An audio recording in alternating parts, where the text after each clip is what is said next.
اللهم صل على محمد وآل محمد اللهم صل على محمد وآل محمد Bismillahirrahmanirrahim. Assalamualaikum warahmatullahi wabarakatuh. Pemirsa yang saya muliakan, kita bersyukur kepada Allah Subhanahu wa Ta'ala. Pada kesempatan kali ini kembali Allah Subhanahu wa Ta'ala mempertemukan kita. Kita mohon kepada Allah Subhanahu wa Ta'ala kiranya senantiasa memberi hidayah, inayah dan taufiknya kepada kita semua. Amin. Allahumma amin. Tema yang akan kita angkat pada kesempatan kali ini dan insya Allah berlanjut pada kesempatan berikutnya, yaitu Ahlul Bait dalam Al-Quran.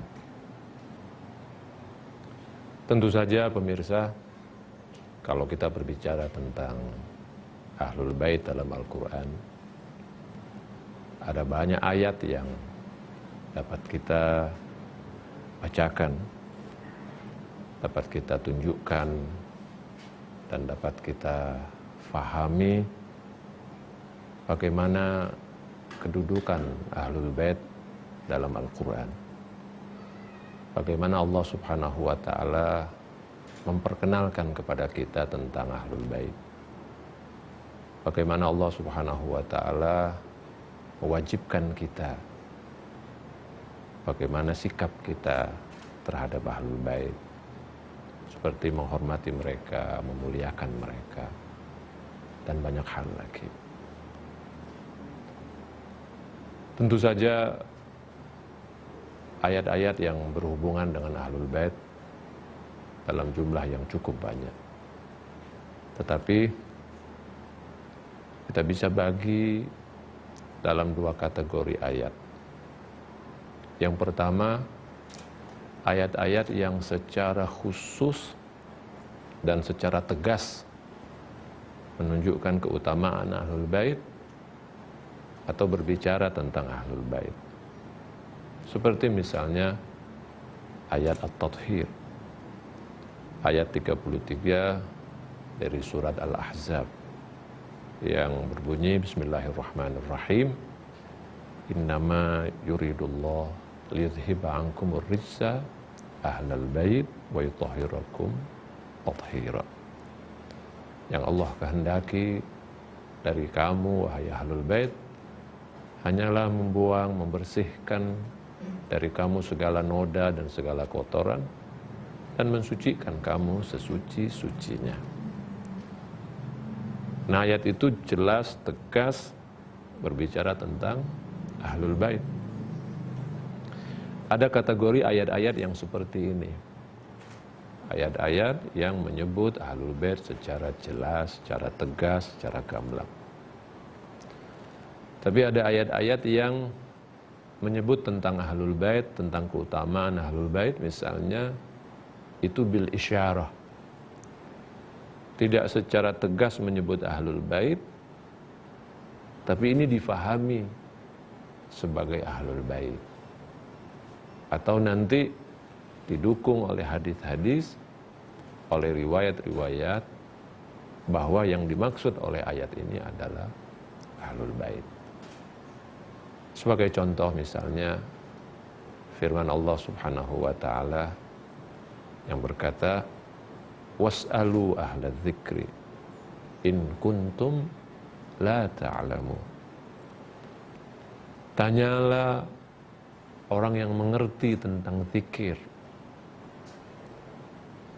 kalau kamu tidak mengetahui. Tanyalah para ahlinya kalau kamu tidak tahu. Kata ahlul zikir itu sifatnya umum. Orang-orang yang ngerti sesuatu, orang-orang yang memahami sesuatu, itu bisa berlaku buat siapa saja. Tapi kita bisa membaca riwayat-riwayat, penjelasan-penjelasan dari Rasulullah atau dari Ahlul Bait sendiri, bahwa yang dimaksud dengan Ahlul Dzikir itu adalah Ahlul Bait.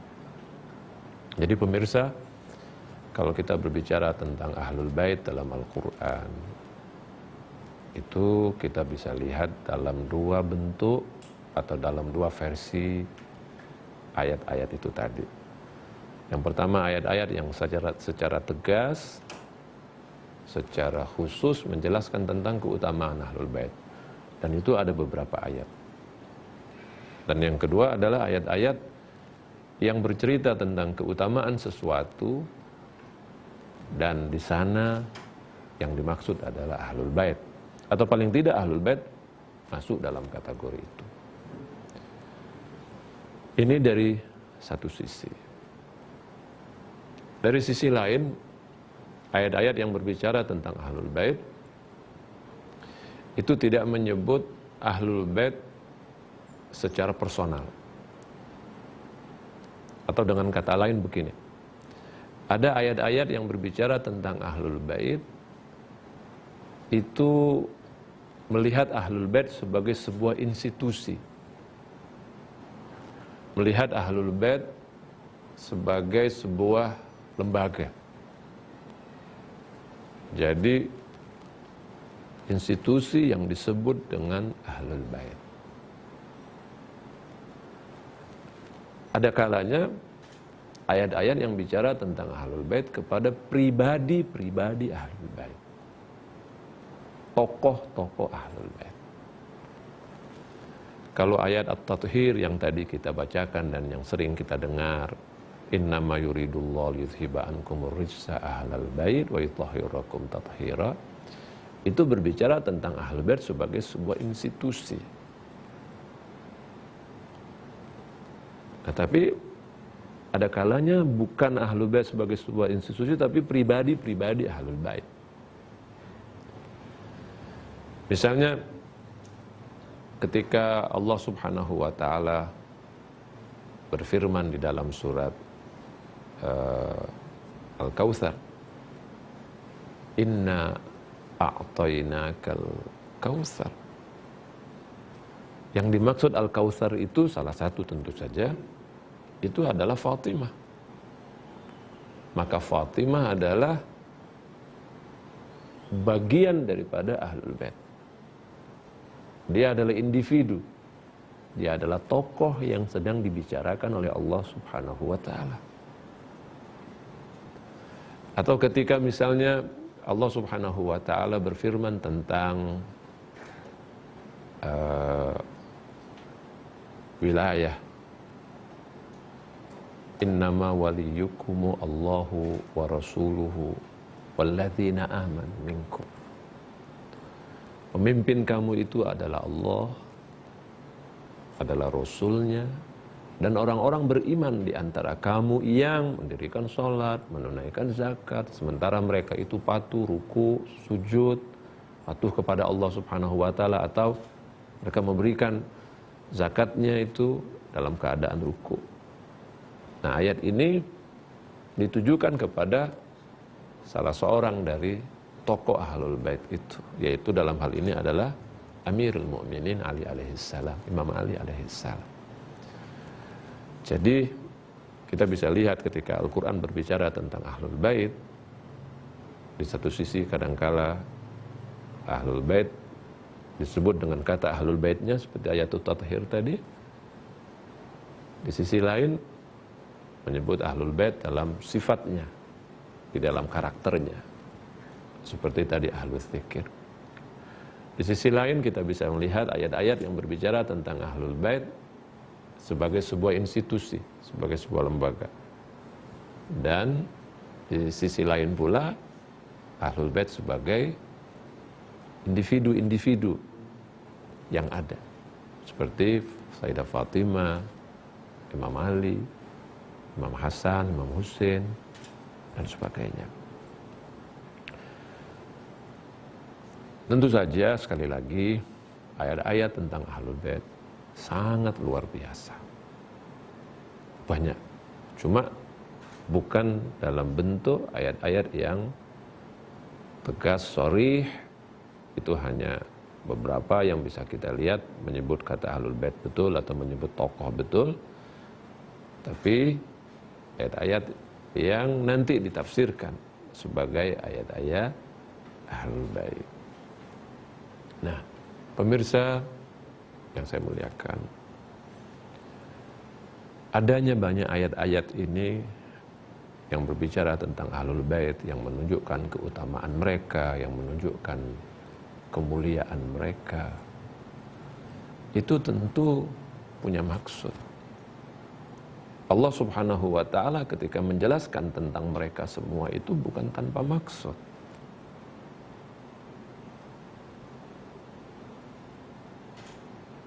Allah Subhanahu wa ta'ala menjelaskan semua itu sebagai sebuah bentuk hidayah buat kita, sebagai sebuah bimbingan kepada kita, agar kita ini betul-betul memahami agama dan mengambil agama itu dari orang-orang yang benar. Jangan sampai ketika kita memahami agama, itu kita mengambilnya, kita memahaminya dari orang-orang yang tidak tepat. Karena Al-Quran memberikan wanti-wanti, memberikan peringatan kepada kita bahwasanya ada kelompok-kelompok, ada orang-orang yang sengaja memutarbalikkan ayat-ayat Al-Quran, sengaja mencoba untuk menyimpangkan makna dari apa yang ingin dijelaskan oleh Allah Subhanahu wa ta'ala. Di dalam surat Ali Imran misalnya ayat 7, Allah Subhanahu wa ta'ala memberikan peringatan kepada kita. Jangan sampai kita mengambil agama dari orang-orang yang menyimpangkan ayat-ayat Allah Subhanahu wa ta'ala. Di dalam surat Ali Imran itu kan kita tahu bahwa Allah Subhanahu wa ta'ala berfirman, bahwa kata Allah Subhanahu wa ta'ala, Al-Quran ini terdiri dari dua kategori ayat. Ada ayat yang muhkamat, ada ayat yang tegas, gamblang, jelas, dan ada ayat-ayat yang mutasyabihat, ayat-ayat yang bisa menimbulkan berbagai penafsiran. Orang sebut misalnya multitafsir atau multidimensi.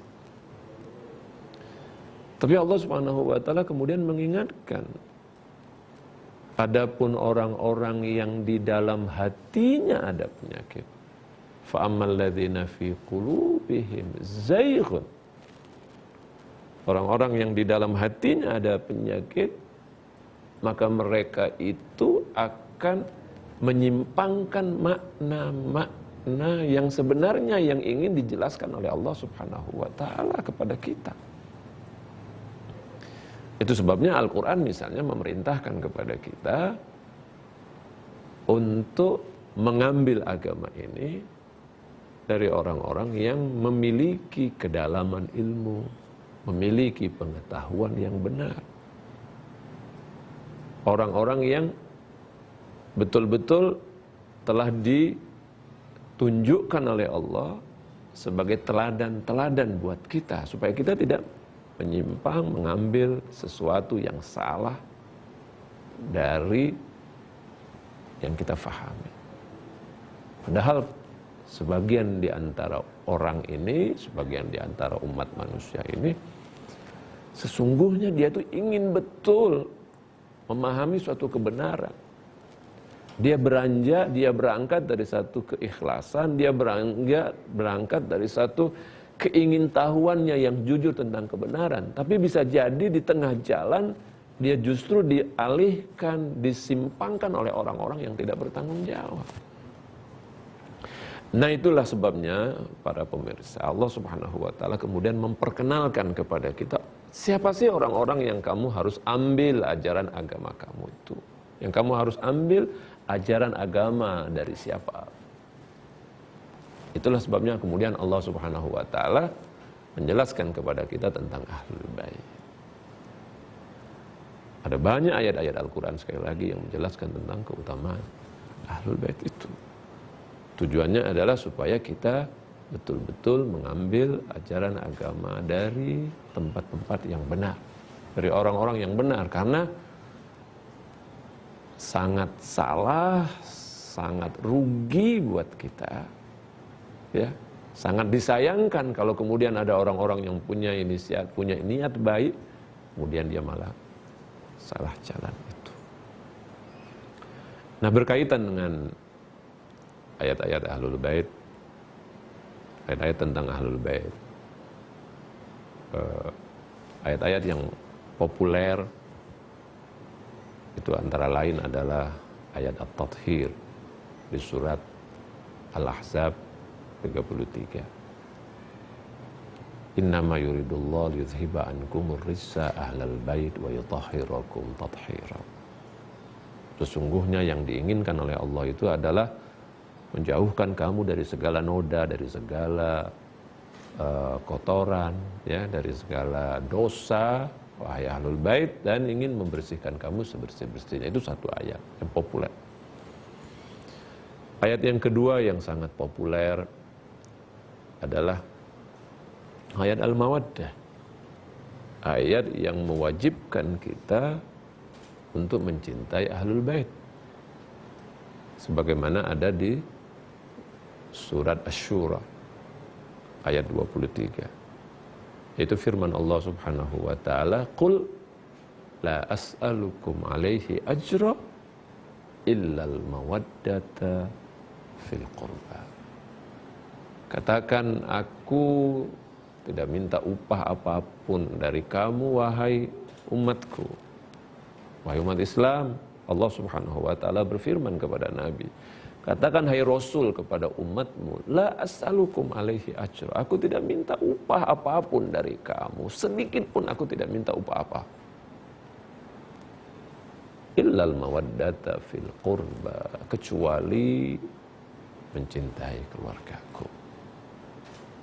Itu ayat kedua yang berhubungan tentang Ahlul Bait, keutamaan mereka, kewajiban kita untuk mencintai Ahlul Bait. Ayat yang ketiga yang sangat populer adalah ayat Al-Mubahalah. Itu ayat yang terdapat pada surat Ali Imran ayat 61.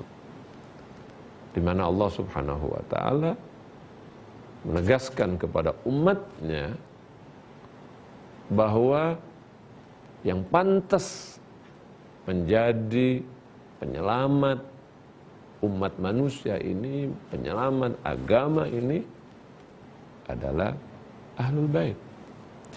Di mana Allah Subhanahu wa taala berfirman, adapun orang-orang yang membantahmu tentang kebenaran, orang-orang yang menolak tentang kebenaran, itu orang-orang dalam hal ini ya, orang-orang Nasrani pada zaman itu yang setelah berdebat dengan Rasul tentang posisi status Nabi Isa, apakah Nabi Isa itu sebagai manusia dan Rasul, ataukah dia itu adalah anak Tuhan.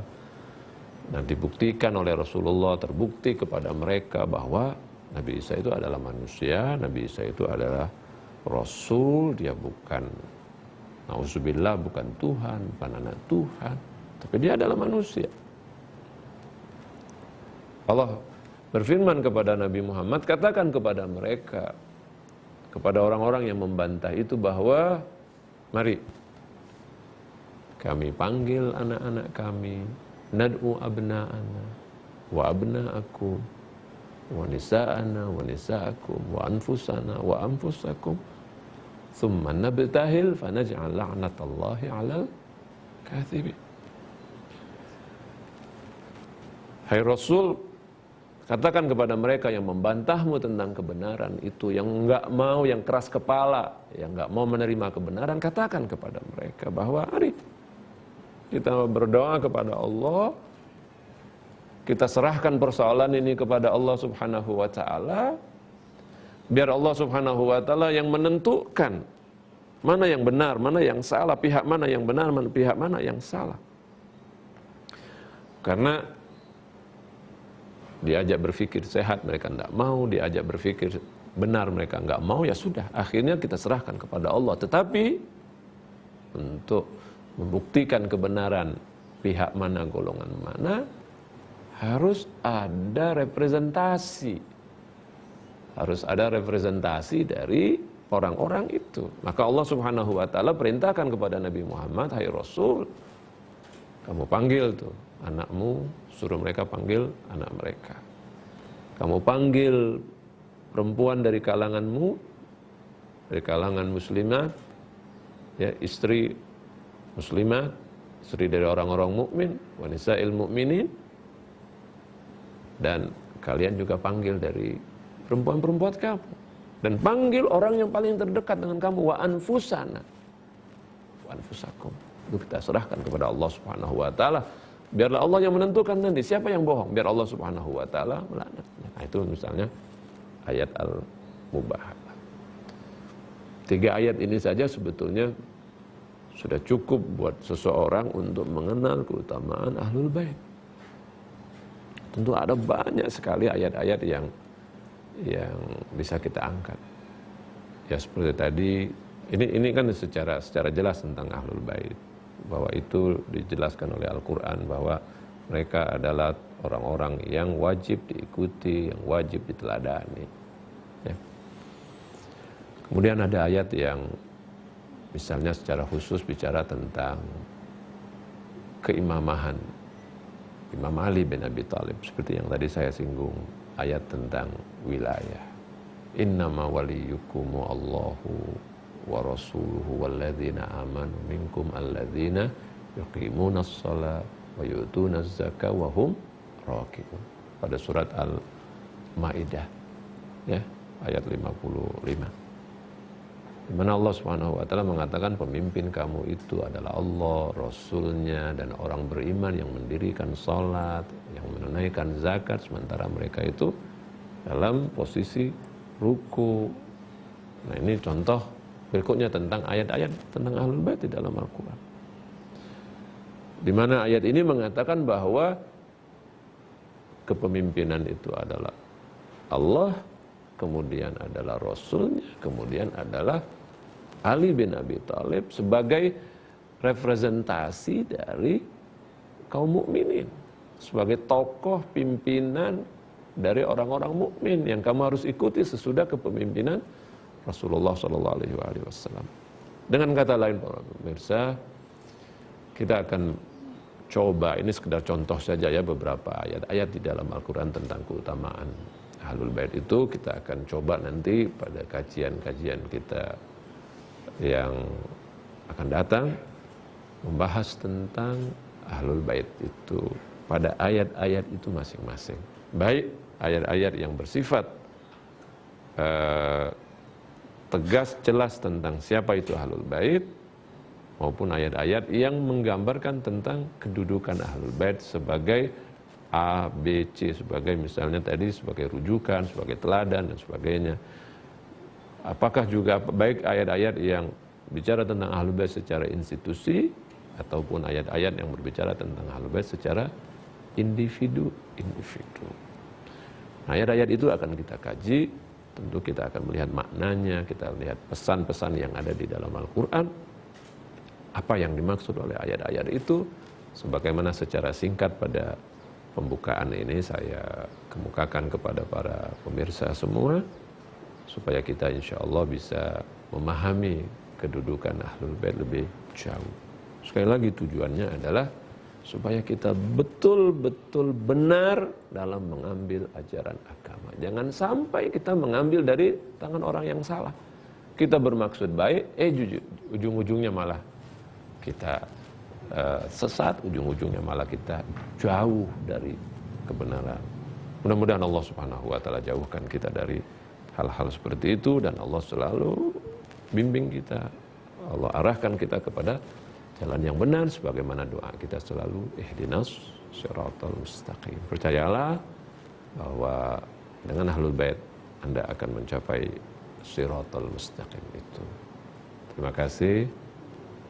Billahi taufiq wal hidayah. Assalamualaikum warahmatullahi wabarakatuh. اللهم صل على محمد وآل محمد اللهم صل على محمد